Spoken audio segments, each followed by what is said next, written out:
மண்ணை மட்டுமே பாடி பரிசில் பெற்று வந்த புலவர்களுக்கிடையில் முதலில் மக்களை பாடியவன். ஒடுக்கப்பட்ட நாட்டின் வாய்விட்டு சொல்ல முடியாதிருந்த ஆசைகளுக்கு குரல் கொடுத்த மக்கள் கவி. தாய் மண்ணிற்கும் விடுதலைக்கும் வித்திட்ட மகாகவி. சுதந்திரத்தை உயிராகவும் விடுதலை வேட்கையை மூச்சாகவும் கொண்டவன். மக்கள் மனதில் விடுதலை விதையை ஆழ விதைத்தவன். சொல்லிச் சென்றவர்கள் மத்தியில் சொல்லிச் செய்தவன். உச்சி மீது வானிடிந்து வீழுகின்ற போதிலும் அச்சமில்லை அச்சமில்லை அச்சமென்பதில்லையே என்று அச்சத்திற்கு அச்சமளித்த அரிமா அவன். தாய் நாட்டை மீட்க தரணியிலே அவதரித்த தீச்சுடர்.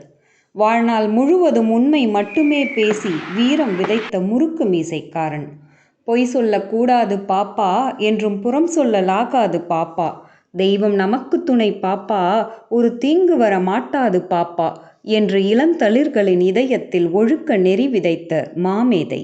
ஒளி படைத்த கண்ணினாய் வா வா வா, உறுதி கொண்ட நெஞ்சினாய் வா வா வா என்று புதிய தலைமுறையினருக்கு ஒளியூட்டியவன். முதல் ஆத்திச்சூடியிலேயே அச்சம் தவறென்று கர்ஜித்தவன். அஞ்சி அஞ்சி சாவார் இவர், அஞ்சாத பொருளில்லை அவனியிலே என்று மூட வழக்கங்களுக்கு முற்றுப்புள்ளி வைத்தவன். அறியாமை அகற்றி அறிவு கண்ணை திறந்த பேரொளி. தமிழாலும் தமிழுக்காகவும் மட்டுமே வாழ்ந்த புலவன். பன்மொழி வித்தகன். தேமதுர தமிழோசை உலகமெல்லாம் பரவும் வகை செய்தல் வேண்டும் என்று செம்மொழியான நம்மொழிக்கு அன்றே வித்திட்டவன். வாழ்க நிரந்தரம் வாழ்க தமிழ்மொழி வாழிய வாழியவே என்று தமிழை போற்றி புகழ்ந்து நெகிழ்ந்து மகிழ்ந்த செந்தமிழ் காதலன்.